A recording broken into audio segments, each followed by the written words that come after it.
Morning, everyone. It's Tuesday morning here in Kyoto, and I'm at one of my schools. And today, everybody is taking an exam, meaning that I don't have any lessons. And on days like this, teachers like us have pretty much all day to do. It's people call it desk warming. Just sitting around trying to pass the time, studying at their desk, doing various things, trying to look like they're working. But luckily my school allows me the freedom to go for a walk whenever I want, pretty much, if I'm not needed. So today I thought it'd be kind of cool to take you guys with me on a walk, one of my favorite paths that I walk around when I'm at this school. And this walk kind of takes us around the area surrounding the school. You get some pretty views, and it's just a nice kind of area to be in and collect my thoughts. So yeah, I thought I could do another update on my situation here in Japan while walking around my favorite area. So let's go. I hope I didn't get any mud on my ass. Oh well, whatever. So here we go. So this school, I'm not going to say its name, but it's a really beautiful place, kind of nestled up in the mountains of northern Kyoto, in the Ukiyo ward. But yeah, going on a walk in this area always really calms me down, especially if I've been having a stressful week. I work at 3 different schools, and I gotta say this school is definitely my favorite. No shade on my other schools. But I don't know, there's just something about this area that's just so gorgeous, and I mean, it just makes me feel at ease. I kind of talk to myself out loud when I'm walking around here because there's not really anybody. You'll see the odd person walking their dog or like the old guy farming, but yeah, I kind of talk to myself aloud, so there's actually not much different about what I'm doing now than what I usually do here, except now I'm holding a GoPro. But yeah, if you want to check out the area, it looks like this. Pretty beautiful. We got a really gorgeous day today. The sun is shining, got a clear sky. It's been the rainy season. It's early July right now, and the rainy season is usually pretty brutal, and it's really humid and sticky, and I mean, we're not in the worst of the summer heat. It's only just kind of starting to get extremely hot, but it's so uncomfortable, man. Like this humidity, I'm not used to it because I'm from Chicago, which is not that humid of a place. The summer's hot, but not anywhere near the craziness it gets to in Kyoto. Oh, and yeah, these are the rice fields. Pretty gorgeous, huh? I always enjoyed kind of watching the rice be planted and then spending the whole year working here and watching the rice grow and then be harvested. It's a cool experience. It's nice to, every week I can see they've grown a little bit taller. Right now they're really green, but then they'll, in the fall they'll start to turn yellow, dry out, and then be harvested. But anyway, I guess I should cut to the chase and let you guys know what's been going on with me over the past 2 months. I've been working at this school for 2 years, and it is very far away from where I live. I mean, you go way up into the mountains and you need a car. I'm the only teacher in this area that lives so far away from the school that they need a car to travel to work. And so I have been driving to school for about 1.5 years. It takes about 35 minutes to get up through these winding mountain roads, and it's actually like an amazing drive. It's really relaxing in the morning. I use that time like kind of decompression time. Without a car, it's super inconvenient to get up here. You gotta, walk to the train station in the town I live in, Sonobe. You gotta walk to Sonobe station or bike. Then you have to take a train to this station called Hiyoshi. And then after that, you have to take one bus that drops you off in the middle of nowhere. And then you have to wait there for like 15 minutes. Then after that, you you take another bus and it takes more time to get here, and the whole thing ends up clocking in at around like, you know, like definitely over an hour, like an hour and a half pretty much. So to avoid taking public transportation to work, which fucking sucks, the teacher, like my predecessor before my predecessor, you know, bought this car, and you know, he'd been using it, then my predecessor had also been using it, and I bought it from my predecessor for like $500 US. It's a really cheap Keisha. It's like this small, like kind of bread-shaped little car. It's like a smaller car that is really common in Japan, that is easy to drive on the narrow mountain roads. And basically, you can use an international license when you move to Japan to drive normal motor vehicles if you have a license in your home country. It's really easy to obtain and it's pretty convenient. So I've been using that international license, which only is valid for 1 year. And I had thought originally that I was going to be going back to America after a year, like I said in my last life update video. So I didn't really, you know, worry about getting a Japanese driver's license. And then, like I said in the last life update video, they offered me to work another year because my successor canceled at the last minute. And so all of a sudden there was this rush to get a Japanese driver's license. I tried to get all this paperwork submitted. I didn't really think about it enough. And my past supervisor didn't really help me sufficiently to prepare these documents for getting a Japanese license. Because Japan is Japan, getting like a license or doing anything where you kind of come up in contact with Japanese bureaucracy is a massive fucking headache. I mean, I had to get a mountain of paperwork like this thick. Basically, you have to prove that you lived in your home country for at least 90 days after getting your home country's license issued. This mountain of paperwork to even go in to be allowed to apply for a Japanese driver's license. And my previous supervisor didn't really let me know what I needed to compile, so we went to the DMV and they turned us away at the window before I even had the opportunity to take a written test. Because basically, foreigners, there's kind of two situations they have here in Japan. If you're from a country like New Zealand or certain states in America, you can go submit your paperwork, then you take a really easy written test. Most of the time it's easy. Usually it's 10 questions. In some places you have to take an 100-question test. But in my situation in Kyoto, you just have to take a 10-question test. It's really easy. But the paperwork, compiling all the paperwork in order to be allowed to take the test is really fucking convoluted. And I had to go through a bunch of shit of getting my passport, my old passport sent to me from America and all this kind of stuff. But yeah, if you're from certain countries and certain US states, you can go in and you can submit your paperwork, take this pretty easy written test, and then you get your license issued. But I'm from the state of Illinois, and for some reason, people from the state of Illinois, they have to take a written test, and then after they pass the written test, they have to take a driving test. And again, Japan being Japan, the driving test is super, super complicated. There are tons of rules, and it's just really, really strict and difficult to pass. It's notoriously difficult to pass. And anyway, if you could let me jump back a little bit. When I got rejected at my first try to apply for a Japanese license with my old supervisor last year, I talked to a few friends that gave me some kind of wrong information, and it's also my fault for not kind of researching this enough. They said, oh, you didn't get a Japanese license, just renew your international license. Whatever, it's kind of frowned upon to do that, but you can. So I got my international license renewed, and then it was really easy because like companies like AAA in America can issue you an international license, and if you want to renew it, it's really easy. You just call and you get someone like to submit some paperwork in your home country. Like this, in this case, I had my family help me with that.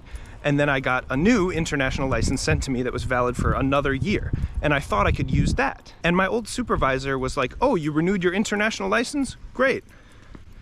Turns out that's not great, because actually you're not allowed to drive on a renewed international license. It's technically like illegal, I think. And when my new supervisor came in, she realized this, and she said, Mike, you're actually not allowed to use an international license for a second year. And yeah, this happened right after Golden Week when I was like really happy with where I was. And, you know, my supervisor ended up telling everybody else at the school, and my schools contacted the other schools I work at. And then, you know, like in one day, all my schools knew that I couldn't drive anymore until I got a Japanese license. So I've been forced now for the past 2 months to take public transportation. I bought a bicycle, I ride my bike to the station, and then I take trains or buses. Getting to this school takes fucking forever, but getting to other schools is easier. And I love this school so much, but getting here without a car is hell. And I should have studied more and figured out that like I can't use an international license. I got some wrong information from some friends. But basically, yeah, I ended up getting into a situation where my ability to drive was taken away from me, pretty much. You know what, I'm gonna sit down. So yeah, I really underestimated the effect that would have on my mental health.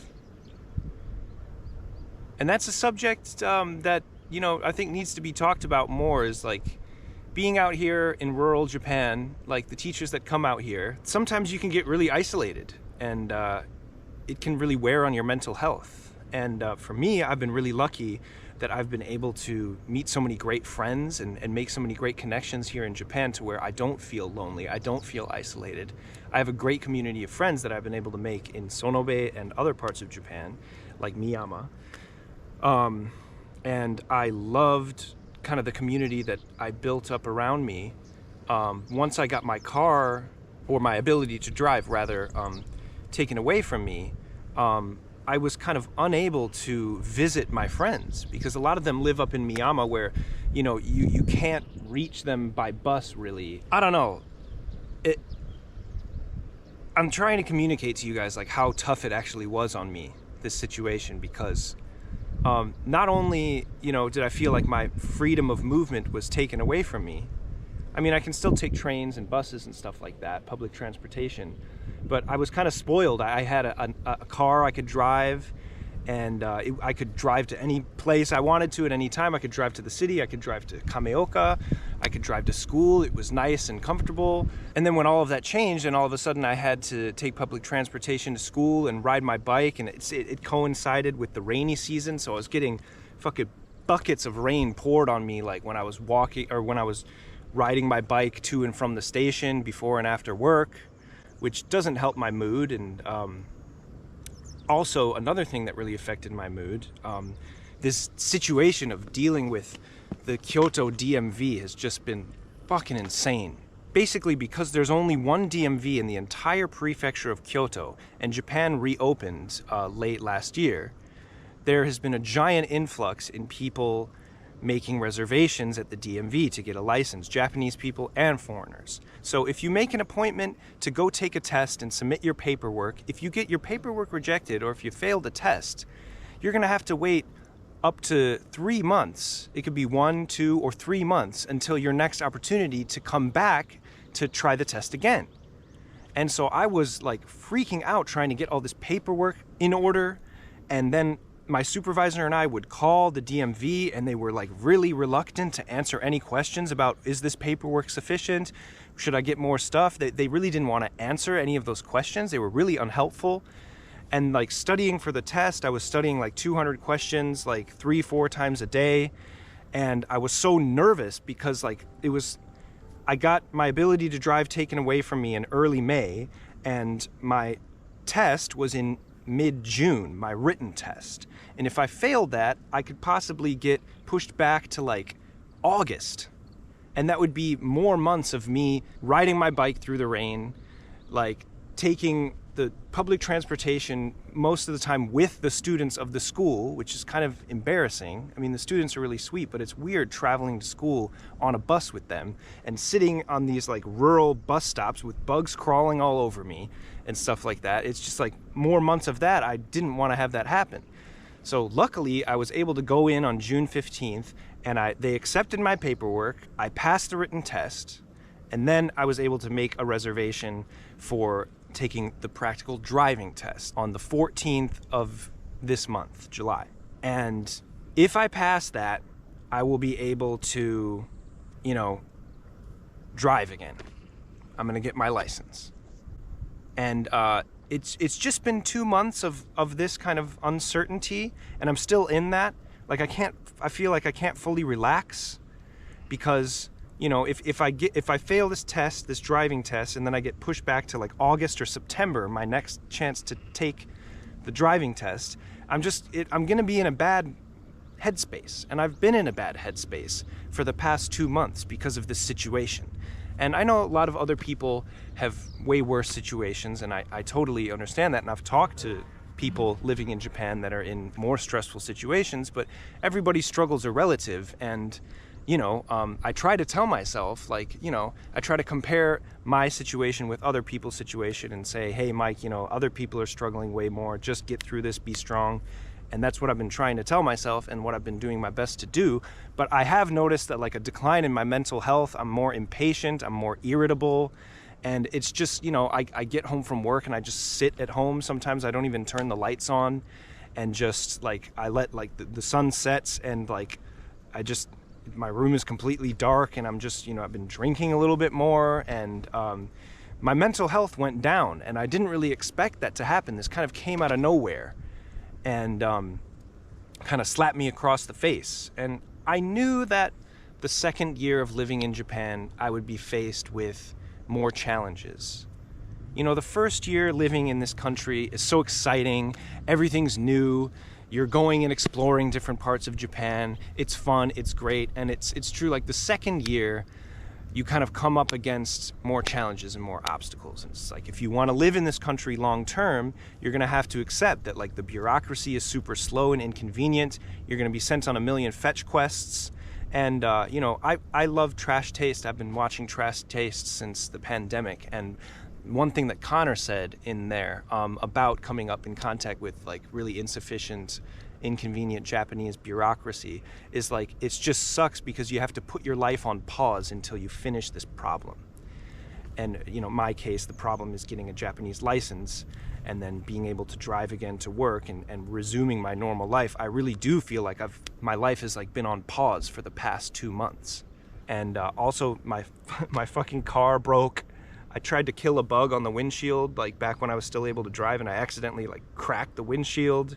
And the motor died. The condition was bad. It's a car from 2004, so it was like on its last legs anyway. And then when I wasn't able to drive, I didn't like turn on the motor every week to like make sure it was good. So now it's completely dead. So I have to buy a new car as well. So luckily I found like a local shop that sells like cheap used cars. So I have to buy a new car. And yesterday my fucking bike wheel popped when I was taking my laundry to the Coin Laundry. And it's just like, like all these little things can build up. And when you're living alone in Japan as a foreigner, these little things can really build up, and it can really contribute to the decline of your mental health. And there are people here trying to help, and like the BOE is great, and they help a lot, and we can talk. But because of COVID, we haven't been able to meet together with like all the other JET teachers as much as we should have been able to in a pre-pandemic world. So I don't know, it's just, coming here and moving here as a teacher, it's so exciting, but you also gotta know that like, you really gotta watch your mental health. And I hope people have people at home they can talk to, or they can make friends here. And you gotta have people you can talk to, because if you don't talk to people, life here can be frustrating as a foreigner, and it's really hard if you don't speak perfect Japanese. Even if you do speak perfect Japanese, like people have said a million times online, like J-vloggers and stuff, like it's hard to live here as a foreigner. And this is kind of my first situation, this driving situation, where I was coasting for a while and then I kind of crashed, and I've been really stressed recently, and I just really hope that I can pass this test and just go back to kind of my normal life. I really, really hope so. But yeah. Anyway, I'm gonna start walking again. So, there's so many great things about living in this country, and it is a great country. It's really safe. It's one of like, as far as like landscape and like nature and and scenery and aesthetics. It's one of the most beautiful countries. The food is amazing. You know, people are generally really nice, especially living in the countryside. But you know, there are the negatives there, and the longer I live, you know, in the town of Sonobe and live in Japan, the more I'm coming to see what it's really like, you know, to live in Japan as a foreigner, and the challenges that come along with that. But you know, that's part of the deal. That's part of the gig that I signed up for, and I just got to be strong in this situation and study and do my part. And I'm very grateful for all my friends that have been listening to me and supporting me, and I'm grateful for you guys that have been supporting me on YouTube. You know, I really got to count my blessings, get some perspective, know that it's not the end of the world, and power through. And I do think that I'll be able to pass this test on the 14th, fingers crossed, knock on wood.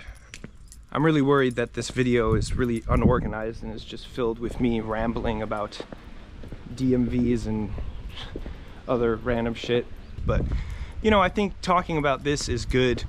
There's not enough videos online about, you know, kind of, I don't know, the struggles of being a foreigner and going to the Japanese DMV. It's really fucking hard. And actually, the funny coincidence about this whole thing is when I go in to take my practical driving test, it's actually on the day after my birthday. So I'll be turning 33 the day before, and then hopefully I just go in, fucking ace this test, and get my license. And if that happens and I get this license, I'm holding it in my hand, you know, the day after my birthday, it's really gonna feel like the best birthday gift in my entire life. So keep your fingers crossed. I know by the time this video comes out, the whole thing will probably already be over and done with, but you know, I'm keeping my fingers crossed, and I'm trying to keep a positive attitude, but it's not always easy. I also feel like there's so many more things I can talk to you guys about, you know, like my experiences being an English teacher and what it's like to be a foreigner living in Japan, doing this job teaching English. Because, you know, I think like a lot of, when I go on like the Japan Life Reddit page and like on YouTube too, I think like English teachers get a really bad rep, and we're almost treated as if like this is not a real job and this is not like a real profession, and that, you know, we cheated to come here by taking the easy route, and, you know, we don't need an education to do this job, and people that are fluent in Japanese and getting jobs at like these big companies are the real ones that should be respected. I think that's all a bunch of bullshit. Like, this job takes a lot of effort, and it does require an education. You need a college education to be able to do this job in most cases. It was definitely a requirement for, you know, the job I applied for. And, you know, if people do this job well, you can make a big difference on students' lives, especially up here in the countryside. I'm pretty much the only foreigner that they, or like, you know, one of, that they can count on both hands that they have contact with, and you can make a big difference in the community and in the students' lives. And, you know, I'm not trying to wax poetic about this job. It certainly can be a bit ridiculous as well, but I just think that, you know, English teachers in Japan get a bad rep, and if people make more videos about stuff like this, hopefully we can change that a little bit. That's definitely one of my goals as well, because I've certainly met tons of really great English teachers that are really passionate about what they do. And yeah, I mean, people come here as an English teacher and then try to transition to a different career, and that's eventually what I'm going to try to do. I'm certainly not even close to finishing my you know, career here teaching English at these schools. But one day I do plan on doing something else. But I don't think that there's any shame in coming here as an English teacher to get into the country, and it's actually a great way to you know, get your feet wet and figure out if you can actually live here or not, because certainly it's not for everyone. And I've had a lot of friends, I've met a lot of people, they come here, they work for a year, it doesn't work out for them, it's not what they expected, and then they go back home. And there's no shame in that either, you know. It's cool that you give it your best shot, and I'm certainly trying to give it my best shot.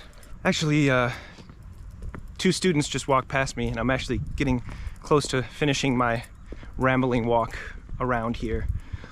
So I guess we're coming to the end of this video. I should probably get back into the office and act like I'm doing something productive. But I do love this school, and I'm really glad that I can, like, you know, whenever I want, if I'm not needed in the classroom or something else, I'm allowed to go take these walks.